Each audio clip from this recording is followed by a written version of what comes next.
Hey, Dustin, how are you, sir? I'm good. How are you? I'm good, man. Sweet. The I don't know if you can see me right now, but it's looking a little dim on the on my side tonight because the termite swarms are happening down here right Ah, now, and if you don't turn your lights off, they'll end up in your bed, like they did. oh, Oh yeah, man. We were watching TV the other night, and we thought that they'd already come and gone, and mm. then I felt a little like tickle on my arm. I was just like, "What's that? What's that? That's tickling me." It was a bug. Oh, oh, no. Yeah. Um, they've been much worse. Like in the past, they've been a much worse presence. So it Sure. wasn't that bad, except like just the fact that it's a bug on your arm in my Right, house exactly. indoors. There's a level to how good that can be. It's low. It's low. It's very low. um, you know what's weird? I meant to ask you this. When you first grew your hair longer, Mhm. was there a moment where you realized that up on the up on your like cowlick area, Mm. was there a time where you realized like, oh, all this hair is going down and like down the back of my head now, as opposed to like trying to go up and forward like you would comb it? Uh, I put very little thought into it as it was growing. Okay.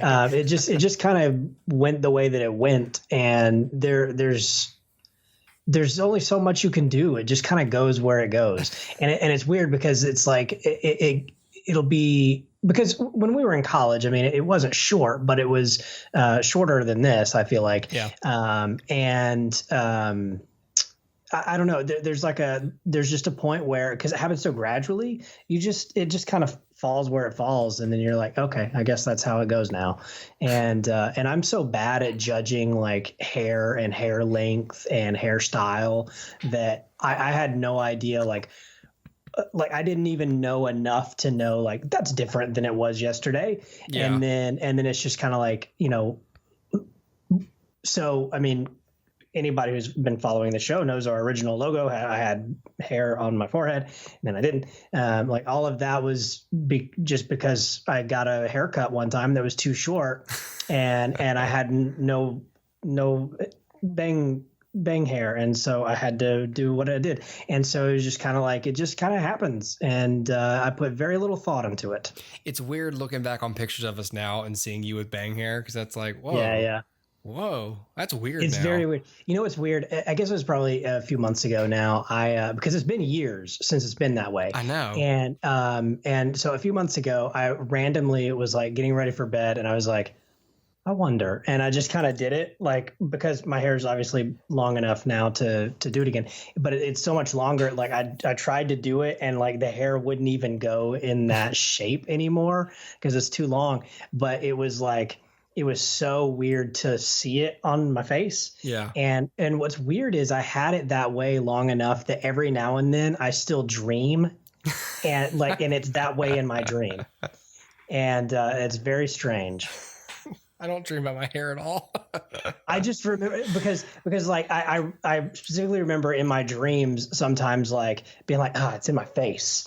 You know what I mean? Because I used to deal with that. And I would do like the hair flip and like flip it out of my Sorry, that was my son. and what was weird, like whenever I started doing like this, I had to like it wasn't very long, but there was a few times where I like did that, and I was like, why am I doing that? And then I realized, oh, I must have done that before. So yeah. Well, I have not had a haircut in a while, as you know, as we can imagine. Yes, We're recording same. this on May, what day is it? 18th, and Yep. Still not haircuts readily available. Yep. But I'm all right, man. I tell you what, dude, when you have longer hair, when it gets clean, it feels great. Yeah. And I'm saying this like I feel like a Michael Scott moment. Like I'm telling you, like, yeah, Dustin, as a fellow long-haired person, I must say, Right. I really feel the freedom and the sexual energy flowing from me. But like, Yeah. it really is just like I don't know. Like I haven't had my hair this long since I was in high school. Sure. So like for me, it's just like a reminder of like, oh wow, like I just feel when I feel fresh, I feel real fresh. Right. So Yeah. No, it's true. If you let it go, like I've gone like camping or whatever, and like not shower in the morning, and it's so like it just feels bad. Yeah, I'm like, oh, I feel terrible about myself. I have to start a day with a shower, or else I feel gross all day. Well, now that we've talked about hair sufficiently, yes, this is our 252nd episode of the podcast. Yes. So if you made it through the hair talk, then you might be into the show. So sit down, hang out with us. We will now talk about films and not hair. Not hair. This is the HooperCast, not the HairPercast. Not the.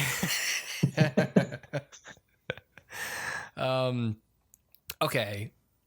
So you gave me a list of movies you'd seen, and I looked at it and I was like, you know what? I wish I had watched in time to discuss this. Yeah. Which film did I pick? Which one was this? Erin Brockovich. Right. Why are there medical records and blood samples in real estate files? Would you mind if I investigate this a little further? What makes you think you can just walk in there and find what we need? They're called boobs, Ed. Can I just... Yeah, just... Hexavalent chromium can be very harmful. So it kills people. Oh, yeah. You're a lawyer? Hell no. I hate lawyers. I just work for them. We're going to have to spend a little time filling in the holes in your research. Don't talk to me like I'm an idiot, okay? I think we got off on the wrong foot here. That's all you got, lady. 2 wrong feet and ugly shoes. You gotta find a different job. Have you seen this? I have not seen this film. Okay. And everyone talks about this film being great. Mm-hmm. And I wonder if it's, that's all I've ever heard about it. And at my theater, we did a series, and this was part of the series. Mm-hmm. And so I had to have it for that. And so I have the Blu-ray, and I brought it home, and deliberately didn't watch much of it for the screening, like just bits and pieces that I had to, did like a spot check of it, and then I brought it home, and my wife and I finally got around to watching it, and it is it's very good. So Erin Brockovich was released in 2000. It's directed by Steven Soderbergh. And stars, of course, stars, of course, Julia Roberts. This was an Oscar-winning role for her. And then there are a few other actors that you will know, no doubt know who they are. Albert Finney, most notably Aaron Eckhart, and a few others. But for the most part, what's so great about this movie is, despite it being led by some pretty notable people, the people that populate this film feel real, and that is quite a feat. I feel like that's easier done in television than it is in film. But this is a story that sort of takes it's essentially an entire town, right? That comes together against a corporation, and the townspeople are, they feel real, they feel lived in, they feel like, they each are believable, and it just feels like a real movie. It doesn't feel like, some fantastic, Hollywoodized version of anything, although it feels grounded. So of course the story is Julia Roberts plays Erin Brockovich, who is a real person. So this is based on true events. She is an unemployed single mom and just sort of struggling to get by. She can't find a job. And as luck would have it, right at the beginning of the film, she gets in a car accident and meets a lawyer who's going to try to help her get some cash from this accident. And after that whole experience, she decides she wants to work for him. And so she starts working at this law firm, just doing little kind of tasks, whatever she can. Again, she's not super qualified for anything, but she's a very strong like go-getter kind of character. And so she quickly kind of becomes a name in this office space, and she finds something that intrigues her, which is a gas and electric company that has potentially been polluting, and their pollution may have caused some harmful effects on the people who live around this plant. And so what then ensues is them trying to get the townspeople to kind of agree to take on this class action lawsuit, and go through all the trouble of, trying to bring down this corporation and get some financial restitution for these people. And so, yeah, I mean, I won't spoil what happens. I mean, obviously you can go to Wikipedia and figure out what happens in the real world version. And from what I understand, this is fairly true. In fact, Erin Brockovich is in this film. She has a small cameo. So that's always fun. But yeah, I mean, everything you hear about this movie is true. It features a standout performance by Julia Roberts. She is incredibly likable in this role, and more than that, it's incredibly impressive because this is a role that has the possibility of coming across. It has the potential to come across as trying too hard. Right. Like whenever you write a character, any character, male or female, who's like headstrong and is going to rise up in this, business despite having no qualifications, really. Whenever you write a character like that, you have the potential of writing somebody who's kind of, I don't know, I mean, insufferable. Right. Like it's just like, calm down, stop, or whatever. But what you have here is a woman who is driven and incredibly smart and incredibly savvy. And so she is able to do what nobody else can, because everyone else is kind of a little bit of a stick in the mud, and they're kind of stuck doing things the way they've always done them. They're kind of in that whole law mode, but she is like, the loose cannon. She can do whatever she wants and get away with it, simply because she, is more relatable because she's not wearing like a power suit and whatever. So all that to say, like it would be a hard role for any actor or actress to take on and knock out of the park. And Julia Roberts just completely annihilates it. It is phenomenal. Albert Finney is great. Yeah. And Aaron Eckhart is phenomenal. They're all great at giving believable performances in this film that feels grounded.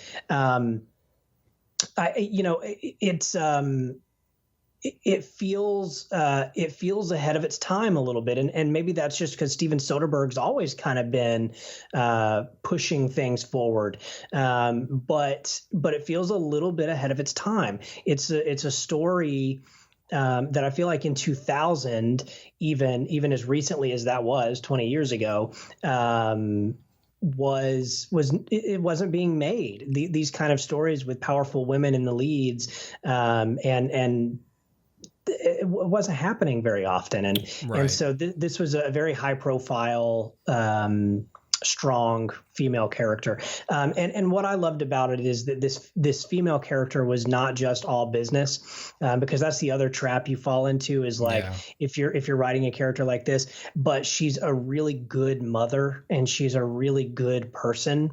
And Julia Roberts can like flip a switch and go from like, hard-nosed dealing with her boss to, kind mother, right? And compassionate girlfriend. And she can do all of these things. And I think it's just a testament to Julia Roberts. And so I know I've kind of camped out on her performance here because it's a tour de force. Like I hate that phrase, but it's so true. Like that just seems like a phrase that's like on the back of a DVD box. But it's so true. Like she absolutely anchors this film. And I don't think there's another actress that could have done this. Wow. So her performance is great, well-deserved Oscar for her. And I know, like I said, it's a 20-year-old movie, but it's modern enough that I think you'll get a lot out of it if you watch it today. And it feels timeless to me. As far as I know, this isn't streaming anywhere. I happen to have the Blu-ray from work, which I'll take back to work. But for, I think I'll probably buy this movie because I think this is one that I'll end up rewatching. Yeah. So I really enjoyed it. It's funny and it's fun and it's just, it's just a good story.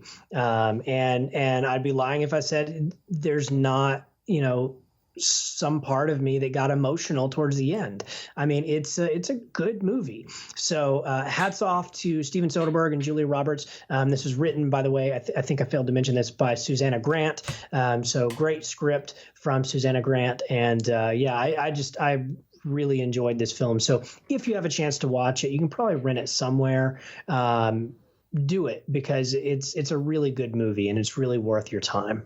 That's good to hear. I mean, I've only heard good things about Erin Brockovich. I really am interested in seeing it. I've never gotten around to it, but everyone, I didn't realize it was directed by Soderbergh, and but I knew that Julia Roberts was good in it, and that women especially coming up and coming of age around that time really respond to it, and it seems to be universally liked, Yeah, I mean, it's just a good story. I think anytime you can tell a story about a character who is a little bit lost at the beginning, a little bit, at the end of your rope, and then take them to great heights, take them to professional success, relational success, take them to, personal triumph like that. That's just a good story to watch. And so,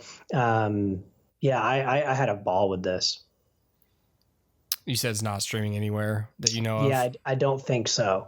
That's okay. It seems like it's worth checking out for a little bit of money anyways, at least. Yeah, I'm sure the rental's probably less than $5. Well, good deal, man.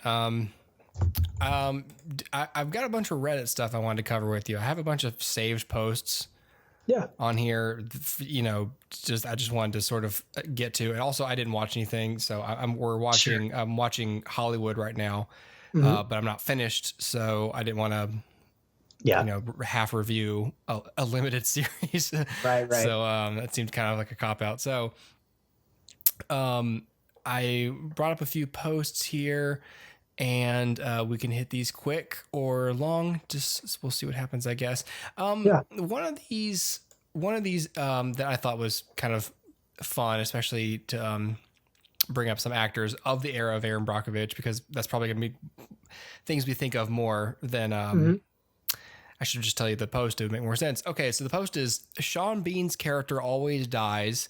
But what other things have become associated with one particular actor?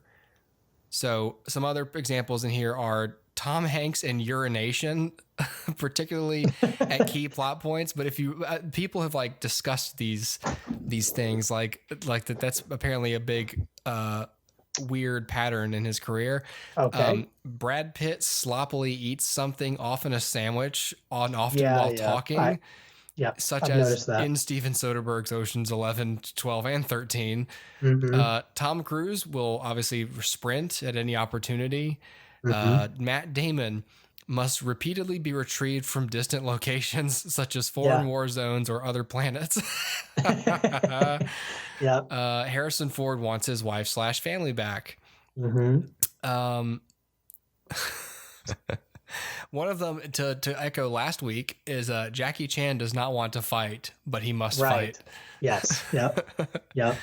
I can't think of any off the top of my head. Those are all the best examples. Yeah. Tom Hardy has to be hard to understand. Yeah, he has to mumble a lot. People are sick of that now. Have you seen some of the Especially the reviews for Capone. Yeah, for Capone. Yeah. I've heard very bad things, and now people are going back and saying, you know what? The fact that he does that is just kind of stupid, right? Right. Yeah. Yeah. No, yeah, I can't think of anything off the top of my head. Let's see. Jason Bateman seems to be constantly surprised at how dumb everyone around him is. Yes. Yeah. Accurate. Let me see. Harrison Ford points his finger at everything. He does do that. Tommy Lee Jones tracking someone. The Fugitive, U.S. Marshals, The Hunted, No Country for Old Men, Men in Black, The Missing. Yeah. Yeah. Kevin James will have an insanely hot wife, like way, way, way out of his league. Mm-hmm. James Marsden is the second choice handsome guy. He's not a bad guy, a keeper even, but the girl still finds someone better. Yeah. Yep. Yeah, these are all really, really great examples. Too good, in fact. Yeah. Yeah, I can't. It's weird how people get typecast, not just in like a type of role, but in like an action. Yeah. The fact that Tom Hanks, I mean, he's playing a bunch of different characters, but they all end up peeing on, Yeah. Particularly, I mean, I'm trying to think of, obviously, Castaway. For a while, I was just like, that's one movie. And then I was like, oh, right. A big plot point of The Green Mile was that he had like, he had like a narrow pee. I don't know. Something's wrong with his stuff. Sure. Here's another category: movies that mock their genre while also being a great example of it. This person's example would be Cabin in the Woods for the horror thriller genre, Hot Fuzz for cop action. And let's see. So say the same for, Shaun of the Dead. I mean, Shaun of the Dead. Yeah. While you think of some, here's some more examples down the list. Galaxy Quest is one. Yes. Yeah. For science fiction, which I would agree. I haven't seen that in a long time. I need to watch that again. Would you say Deadpool? You mean just as an action film? Sure, I have not seen it. So question mark. Sure, okay, I guess so. I mean, I wouldn't call it great, but I would say that it probably technically fits. It fits the category. Like it's Deadpool's constantly poking fun at the superhero landing and just things that happen in action sequences, but then it proceeds to execute them. Well, I'd say. Sure. I liked the first movie more than the second. So, but I would say so. I mean, I think I came out of Deadpool wanting more. Sure. But and so its cop out is that it's pointing fun at this genre, so it doesn't have to deliver. But for me, I was just like, but you have to give Deadpool some credibility as a mercenary. He has to be able to. I don't know. It seems like an untapped pool. Like if there was ever a time to have just mercilessly endless action sequences, you have an immortal mercenary who can break the fourth wall. Mm-hmm. There was at some point, I feel like I remembered. At one point, was there someone talking about putting John Wick in the Deadpool movies or something? I remember hearing something weird like that, and I remember thinking like, I don't know, or putting John Wick in the Fast and Furious movies or something. I can't remember what it was. Something I thought that Deadpool was involved. Maybe it was Deadpool and Fast. I don't know. Interesting. I don't know. Yeah. Let me see. This is Spinal Tap is on here. Yep. Oh crap! You know what? I just remembered to forgot to mention this. Fred Willard died over the weekend. Yeah, he did. And I mentioned it because of Spinal Tap, Christopher Guest. But like, have you ever seen A Mighty Wind? No, I haven't. We watched Best in Show though, didn't we? In college. You and John did. I saw bits and pieces of it. Man, I mean, you obviously know how funny Fred Willard was, and totally. how much he elevated everything that he was in. But Best in Show is so funny. It's such a funny movie. A Mighty Wind is about like a group of folk singers, basically. I think they're on. God, it's been a while too, but he's obviously great. But he's one of those guys who, as he got older, his brand of comedy got stronger because it was always some weird aging man type of affectation that was his whole deal.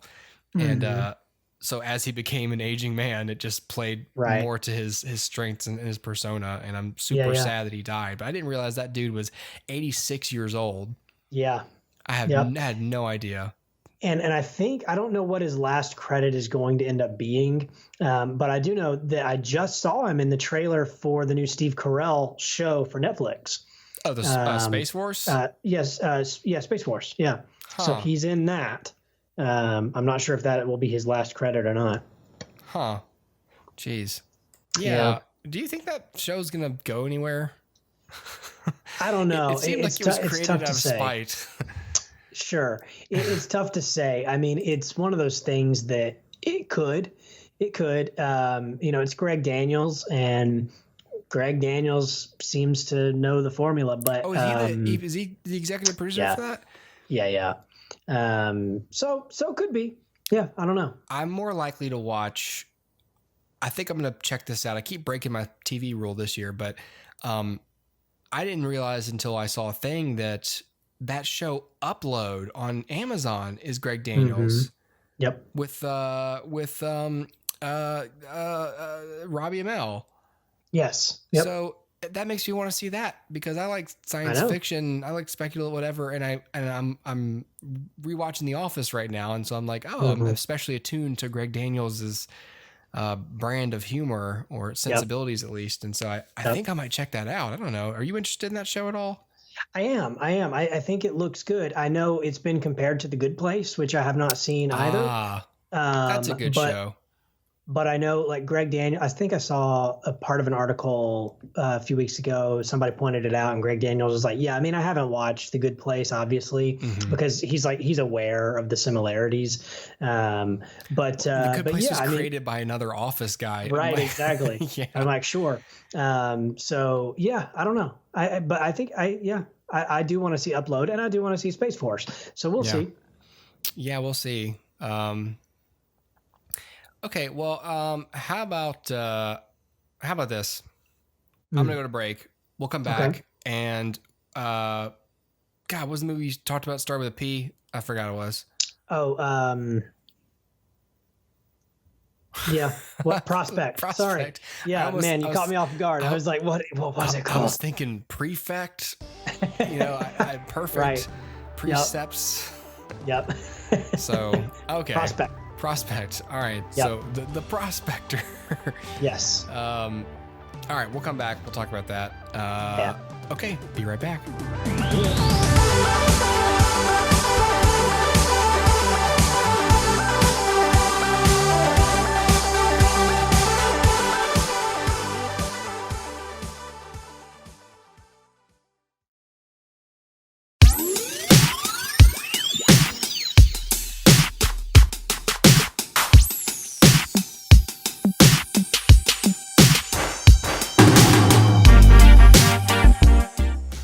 We're back. We are back. Still dark outside. Still dark in my whatever this room is. I don't know what this is. Recording room. Yeah, I guess it's a room. I don't want to call it an office. It's not an office. Sure. There's no door. That door behind me is not. That's not the door out. That's my kitchen. Sorry. My poor son's gonna break his neck sleeping like this. His neck is like all the way to the side, like he's like he just got. I don't know. He don't care. Yep. It's a good way to be. I was gonna say, I wish I could sleep like that. No kidding. Last time I slept like that, I couldn't raise my head back up. Right. Okay, cool. All right, let's talk about. I forgot the name again. Prospect. Prospect.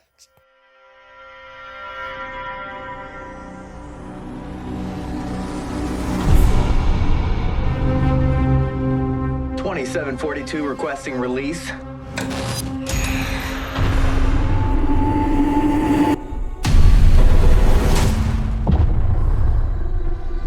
here to harvest. I have the location of a massive deposit of Orlac. The Queen's Lair. By my estimation, it's the largest anyone's ever seen. So, Prospect, this was a recommendation from Kellen, actually. Yeah. So I'll have to haven't even told him that I watched it, but I did. He's gonna be so excited. He's gonna be excited. So Prospect, it's streaming on Hulu. So if my review tickles your fancy, you can check it out on Hulu. So Prospect is the story of a teenage girl and her father, who are they land on this planet with a so it's a sci-fi film, with the intention of finding. So think about it like this. This is the easiest way to explain it. It's just after the gold rush, and this teenage girl and her father are coming in to find some gold that has been left behind. And so that's sort of where Prospect comes from. Although, of course, it's not gold. It's like this alien treasure kind of thing. And there was a rush, and now they're coming in to kind of clean up. But also, they've found the biggest deposit of this very valuable commodity. And so what ends up happening, if I even start to talk about it, it kind of spoils a lot of things. So I think I'm just going to drop it right there. Like they're going to this planet and they are dreaming of getting rich, but some things happen. And of course, they get in the way. The film stars Sophie Thatcher, who I've never seen before. She reminds me a little bit of like Emma Watson, and then Pedro Pascal. Right. So if you're a big fan of like The Mandalorian or whatever, I think he was in Game of Thrones, I guess. Yeah. Then you'll dig this. Here's the thing. It's a little bit of a slow burn, right? Like it feels like a Western. Like I said, it's pretty on the nose. It's like a post-gold rush kind of setting. So it feels like a Western. Kellen and I have both said, I think even on this podcast, that we like space Westerns. Yeah. It's one of the reasons I love Firefly and Serenity so much. And weirdly enough, this felt to me a little bit like it could have like, I don't know who wrote this. Let me look who wrote it. But Christopher Caldwell and Zeke Earl, they also directed. And like I don't know, maybe it feels believable that they might have written this as a Firefly spec script and then just kind of like altered it. Yeah. Right? Like it has that feel to it. It's very much anchored in it's very much anchored in a Western mentality, and then with the aesthetic trappings of science fiction. And that's kind of how Firefly felt to me. It's like we're going to write stories for the Western genre, but then like transpose it into science fiction. Yeah. And so it wasn't the other way around. It's not like that was the process. And this is how that feels to me. It's another good film with a very small cast. So if you like that, so Sophie Thatcher and Pedro Pascal are basically in this film top to bottom by themselves. And they encounter other people, sure, but it's very much their movie and they anchor it. It's a good movie. It's one that it's one that unfolds in a very it's a Western. It unfolds like a Western. Yeah. It's two cowboys out on the range doing a thing on a mission. It's like the Searchers, and then they encounter obstacles that alter their plans, right? That's every good Western. That's Stagecoach, that's the Searchers, and that's what this is. And I think what the strength here is of these writers is the world building. So they've done a really great job, I think, of building the world in some pretty broad strokes. I mean, there's nothing super specific like what other planets might look like. I have no idea. But what this planet looks like and the way that this planet operates makes complete sense to me.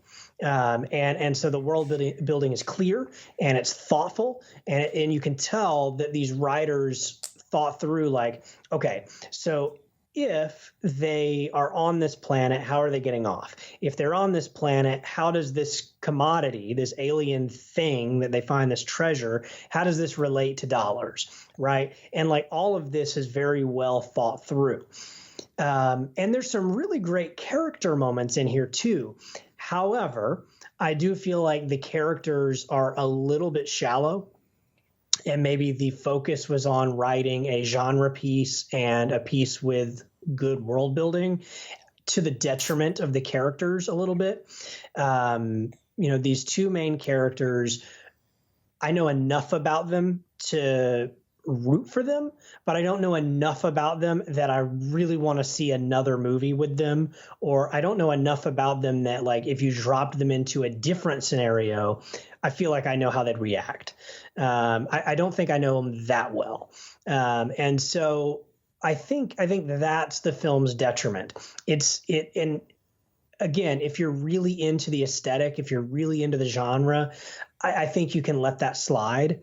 But for me, it's kind of like a toss up. There were moments that I really, really loved what I was seeing. And there were moments that I really, really wish I had some good character meat. And it just wasn't found here. For example, and again, spoiler free, for example, there's something that happens fairly early in the film that is that you would think the characters would react very strongly to. One character specifically, and they don't react quite strongly enough, and that's not an actor problem. That's a script problem. That there's not a believable moment written after this thing occurs to sell me on the fact that like these characters are me, like they're people like me with right. Human emotions. And so for that reason, like, I go back and forth on it because I'm like, oh man, I need there to be some weight to that moment. And like, I need that to affect the character for every scene moving forward. And it just doesn't quite do that. And so it's a little bit of a mixed bag. So what I'm going to do is I'm going to give it like 3.5 out of 5 stars, right? Like it's fine. It's not a 4, but it's kind of like nestled right in the middle because there are moments where the aesthetic of the film is so strong.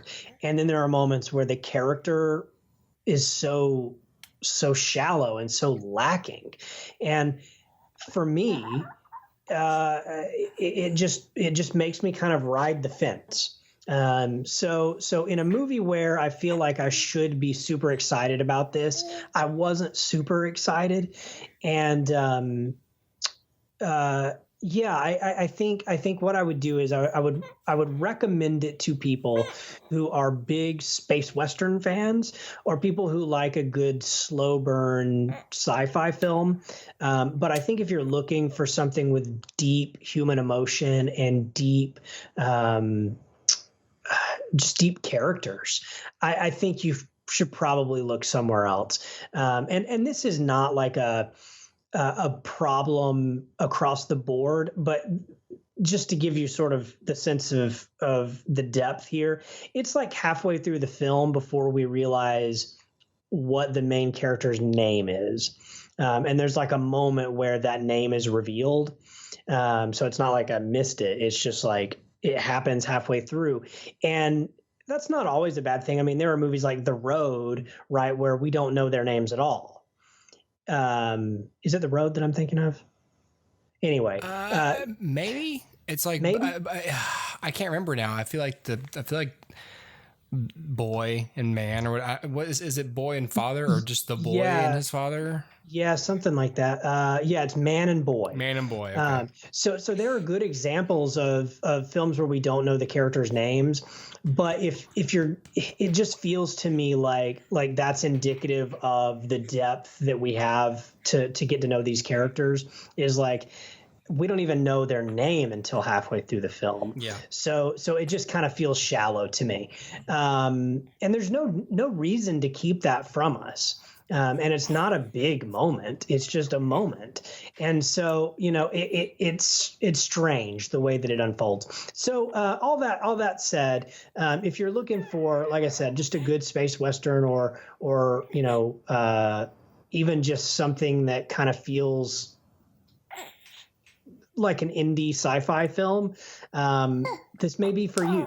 But if you're looking for something deep with deep character and deep theme, and we're gonna like just clamor for a sequel, this is probably not that film. But it's not a waste of your time. So do with that what you will. I don't really know what I would glom onto from that. Like, okay, sure. But that's kind of how I feel about it. I mean, it's fine. Yeah, it's worthy enough to be included among like well executed within this subgenre. Yeah, but not so much where it's like, oh, this is better or on par with what I'm used to in this subgenre that I like. Exactly. And you said the magic phrase, executed well. Yeah. This film executes everything well. It's well directed. Yeah. And I think that they hit all the marks they tried to hit. I just think the marks they tried to hit were a little shallow, and they could have dug a little deeper. Well, there's nothing wrong with having a personal standard for what you consider to be like a worthwhile film or worthwhile TV show. Sure. I mean, sure. You can take it from me. Sometimes it makes other things hard to enjoy, but what it does do is it just goes, look, I really like Firefly, and it's just gonna be hard to make a space Western that's better than Firefly. You'd really have to, especially since so much of what people like has to do with like the place and time that they see something. Yeah. You can't just say like, oh, here's a movie that's a space Western. That's like the worst thing that people do when they recommend movies is, oh, you like comic book movies, watch this. It's like, I don't like them all. I like the good ones. Right. Exactly. So when they're bad, it's actually extra bad. It's a softball. It's like, here you go, Connor, here's a comic book movie. And it's like, oh, whoops. Right. It's not good. Right. Why is it not good? Exactly. but this movie's not bad. It just doesn't dig as deep as I wish it did. Right. And that's the only fault of it. I mean, but again, I mean, it does everything the filmmakers wanted to do with it. And what's weird, I've always thought this, especially like in watching The Mandalorian, that Pedro Pascal's voice reminds me of Nathan Fillion. Yeah, I don't know why. Bit. Yeah. And so what's weird is like watching him in this, and he's like kind of this smarmy kind of character that's like thinks he's a little more charming than he is. Sure. And I'm like, this is oddly familiar. Yeah. But yeah, no, I liked it, and it's not a waste of your time. But again, like, proceed with caution. Right. It just depends on what you want. So yeah. All right, I got some more Reddit stuff for you. All right, go. Okay, so the oldest, that's not really a question. This person's just saying the oldest movie that I genuinely enjoy is The Great Escape, 1963. I sort of pulled up this post because I talked last week about wanting to watch 2001 again, and I have a line of films that I own on like Blu-ray that I haven't watched yet, but I got them because I know they're classics. And Godfather 2, I have Godfather 1 and 2 on Blu-ray. I haven't seen 2 ever. I own The African Queen. I need to sit down and watch that because the only reason I put it on right now is to put Ollie Bear Jones here to sleep, and it works every single day. And I've got Lawrence of Arabia on Blu-ray, and I really like this poster. I happen to enjoy The Great Escape quite a bit, but I, as a millennial person, have a general issue with older films because of pace and whatever. We've talked about them on the show before. There's a reason why older films can be harder to digest, especially if you are not an older person, or you love genre more than you love whatever. I don't know. But this person says, I thought it was an interesting question. What's the oldest movie you truly enjoy as a movie, not just because it's old? For example, I quite like 12 Angry Men, but I can't think of anything. Oh, I love 12 Angry Men. So good. I can't think of it as anything but an older movie. Black and white doesn't help. Oh, okay. Well, but The Great Escape, have you seen The Great Escape? I haven't. Man, Dustin. It's on my list. When this person put the question up, I think I also think that might be the oldest film that I genuinely enjoy. I'd have to go back and look at like Citizen Kane, because when I watched that for the first time, I was way less receptive to things like that, and I really liked it. But The Great Escape is so thrilling. I mean, I remember telling you one of the reasons I liked Toy Story 3 so much is like half of the plot is a prison break film. Yeah. And Great Escape is just, I mean, it had a few stars of the time that were like really, I mean, Steve McQueen is the star. You've got Charles Bronson in here, and then a few other actors you may recognize, or people at the time definitely would have recognized. But like The Great Escape is so good. It's paced very well, but there's just enough subtlety for atmosphere. I just think it's such a great movie, and you should really watch it. I love it so much. Yeah. Another movie from the era, I think it was 1964 actually. But I'm going to credit my parents for this. So do you remember Rat Race? Yes. My parents did not show me Rat Race. Okay. I realized later on after I watched that, or actually I saw the older film before. It's called It's a Mad, Mad, Mad, Mad World. Mm-hmm. And Rat Race is essentially a remake of it, but but have you seen that? I haven't. That's another great one. It's a Mad, Mad, Mad, Mad World is about a group of people who all witness a car running off the road into like a ravine at the same time. And they go down to the guy, he's dying, and he says something about money being buried under a big W, and then he dies. And so the cops show up, and it's just like, and so they're like, hey, you hear he's talking about, basically they find out that this guy might have a buried fortune under something called a big W. And they're all like, maybe should we all go there and get it? No, let's not. And so they don't tell the cops about it. And you find out later that they're all independently going to look for the money. And so it's just this crazy race of people trying to get to this spot before the other people. And they're fucking each other over the whole time and teaming up and then like, you know, backstabbing each other. And one of the coolest things about it was that it starred, oh God, where's the cast? Okay. Can you find the cast for that movie? I don't know if you have it pulled up or not, but yeah, it's another thing where it's just a who's who of people of the time of the era. I mean, Mickey Rooney is in this movie. Spencer Tracy, Milton Berle, yeah. Sid Caesar, Buddy Hackett, Mickey Rooney, Buddy Hackett from. I mean, and I think at the time I recognized him from like the Herbie movies or something. But like, I mean, the Three Stooges make a cameo in this movie. Oh wow, yeah. It's such a good movie. It's so good, and there's so much. It was one of my mainstays of physical comedy of comedy at the time was the set being destroyed. There's a whole lot of just sets being destroyed in this because for comedic purposes. There's one of them. There's a guy who one of the characters gets so angry that he destroys an entire gas station. It's so funny. That's awesome. Yeah, it's so good. Those are two movies that I really, really enjoy that are older. Holy shit. I need to watch them right now. I have them both. Check that out. I have Mad Mad World on Blu-ray and I have Great Escape on DVD. I've had it for like 15, 20 years. Gotcha. I don't know. What about you? Is there anything that comes to mind for you? Yeah, so I mean, the first thing I thought of course, is The Wizard of Oz. That's 1939. Yep. Still holds up. On my, I made, this is years ago, so I may have to adjust it, but I made a top 20 list. Oh, my top 20 list of all time. Yeah. And on that list is A Hard Day's Night, which is 1964. Okay. Psycho, which is 1960. Mm-hmm. On the Waterfront is 1954. Mm-hmm. Ben-Hur is 1959. Bonnie and Clyde is 1967. East of Eden is 1955. Wow. Seven Samurai is 1954. And then one of the oldest movies that popped into my head, this is not on my list, but one of the oldest movies that popped into my head that I really like is It Happened One Night, which was 1934. It's Billy Wilder, right?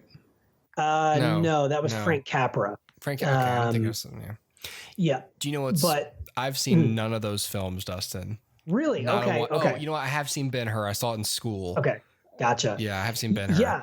I mean, I love all of those. Gone with the Wind is from 1939. There's a lot of people that love that. It's not on my list, but it is a very old movie that still is, in regular rotation for a lot of people. Tara showed it to me a few years ago. We watched the entire thing. It's long and it's impressive. But I think when it was done, we were like, okay, cool. Oh, you know what else? 1939 was also the year Stagecoach came out, which I mentioned that just a minute ago. Yeah. I love Stagecoach. I don't know if that was John Wayne's first movie, but that was one of his early movies, and that's a really, really great movie. Somebody here mentions the original King Kong, which I actually do really like, but I mean, 33, but good Jesus God, Ollie. Wow. If you remember in college, I did a paper on that movie. So I studied that movie. So I have an appreciation for it that I don't know if most people my age would, because it's just so old and crinkly and black and white. But it's like, do you know how hard it was to make that movie in the 30s? Like ridiculously hard. In the Great Depression. Yep. So that's a really, really good one. Someone put Some Like It Hot. That was Billy Wilder, wasn't it? Yes, it was. Okay. Yep. So let's see. Kubrick's The Killing. Mm-hmm. That was old. I don't remember what year that was. 56. Okay. Yeah, but a lot of people are just commenting on the recency bias for a lot of these answers. Sure. Oh my God, there's a lot. Someone has a lot of movies here. The Great Escape, Sahara. Oh, starring Humphrey Bogart. I thought the McConaughey. Yeah. 7 Year Itch, Sergeant York. The Manchurian Candidate with Sinatra. My dad keeps wanting me to watch that one. I need to watch that. Yeah, Casablanca is great. Anything with Humphrey Bogart. In fact, there's two on my list that I have not seen that I just added to my list with him this week. So I'm going to try to knock those out if I can find them streaming anywhere. Yeah. One of them is The Return of Dr. X, which is his only horror movie. Oh. And I'm very curious to see what a horror movie looked like in those days. So, because this is pre-Psycho. So what does that look like? And then of course, my mind also goes to a lot of like the early Hitchcock movies like Rebecca or Notorious. The Lady Vanishes. I mean, these are classics. Yeah. And a lot of them, Strangers on a Train. I love Strangers on a Train. I don't remember what year that was, but that was a very early, I think that was one of his early American pictures. So anyway, there's a lot of old movies that I genuinely love, not just because like, oh, it's a relic, but because like that's a good movie. Yeah.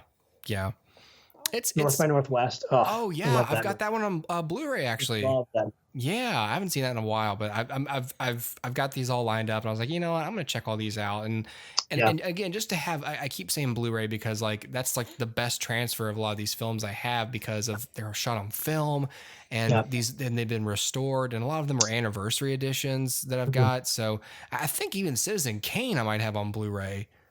Yeah, I think that box set was a Bluray set. Yeah, I remember it cost $70. I think you have the same box set I have. Yes, I think we do. I think we've talked about this before. We talked about it on the show because I got it for like $10 at Best Buy because they screwed up. I was so angry because I paid I paid so much money for it. Yeah. Yeah. I couldn't resist it, dude. It was so hard. It still is. It's hard for me. If you look at my Amazon list right now, it's a bunch of audio equipment. Yeah. It's like a splitter or another microphone, a boom, like a janky, regular old mic stand, just stuff that I don't need, but it's just on deck. But when I was in college, that was like special edition this, steel book this, or whatever, You know what I'm finding? So I started putting a few of my like things on eBay, just to be like, let me see if I can get any money off these things, because they're just like sitting in my basement. Yeah. And so what I found out is that basically none of the movies that you own are worth anything. I know. It's like you have to sell them in like a giant lot. And even then it's like, it's not really worth your time. I had to bring mine to work and just be like, do you guys want these? Yeah. I was getting rid of 15 movies or something. And they're looking through like, oh, that's some stuff, Right. But yeah, they're not really worth anything. They don't hold their value. So if you're like, ooh, the Steelbook, it's collector. It's like, nah, not really. Yeah. I don't know. I don't know if it's just people being less interested in physical media. I think that's it. And, which is, I know for you and me is kind of like kind of, I wouldn't say sacrilege, maybe more so for you than for me. But like, I think that, I don't know. There's some things like, I don't see how, I'm not married to physical media, but I'm not on board with everything being in the cloud because buffering affects picture quality. Yep. So I don't want to watch the Marvel movies on Disney Plus. I want to watch them without any bandwidth interruption in 1080p on my television. That's here. I was talking about this just recently, and what I said was, until they can figure out a way that when I pay $20 for a movie or whatever it is, I own it for life. Yeah. Until they can figure out that problem, right. I will remain a lover of just physical media because like the thing is, if I bought, you use Marvel, if I bought Avengers Endgame on Blu-ray, I own it, and all I need is power, and I can watch that thing. Right. But with digital, not only do I need power, but I also need Wi-Fi, or I need internet. And then the other thing is, like, when I spend my $20 digitally, I don't actually own that film. I own a key that unlocks the film. Yeah. And so what happens is, if iTunes or whoever the provider is, if they at any time in the future decide to pull that from circulation, I lose my copy. And that is because it wasn't my copy, and I have no leg to stand on because I didn't own it. I owned a key that unlocked a door that doesn't exist anymore. Right. And I can't be mad because I didn't own the door. I owned the key. And so my $20 paid for this key. If it's useless now, too bad. But if I buy Avengers Endgame on Blu-ray, I have it. And I didn't buy the key, I bought the door. Yeah, baby. You know what I mean? Yeah. And so until they can figure out that, I will remain physical media only. Yeah. So I don't even download, like when Blu-rays come with like the digital code, I don't even do it. I don't even do it. I just I don't even need it. I don't need it storing up in the cloud. I don't need anything. I just need the physical disc. That's all I need. Because if push comes to shove and the world ends, all I need is a power generator, and I can still watch my movies. You're good. So people will be fighting over gasoline and be like, "Hey, I'm trying to watch Predator. Leave me, keep it down." Predator. Yes. All right, Dustin. All right, this man. one is angry and tired. Oh, I gotcha. Yes. All right, man. That's it. Thank you, dude. Sir. And to anyone listening or watching, thank you. If you did like this show, you can subscribe to us on iTunes or watch us at youtube.com/HooperCast. You can write reviews and leave comments if you choose. It's okay if you don't. It's not the end of the world. Who cares? Right. If it were the end of the world, Dustin would be watching his movies. I would still have my movies. Follow the social media pages, hang out with us, be part of our group of friends, share the movies with us, be part of our conversation. Send us your thoughts on all these Reddit questions because they're so damn interesting. Yeah. Or don't. Again, it's okay. Yeah. It's all right. Right. It's okay. It's gonna be okay. It's gonna be okay. It's gonna be all right. Yeah. All right, everybody, and Dustin, and Oliver, signing off. Yeah. Goodbye. Bye.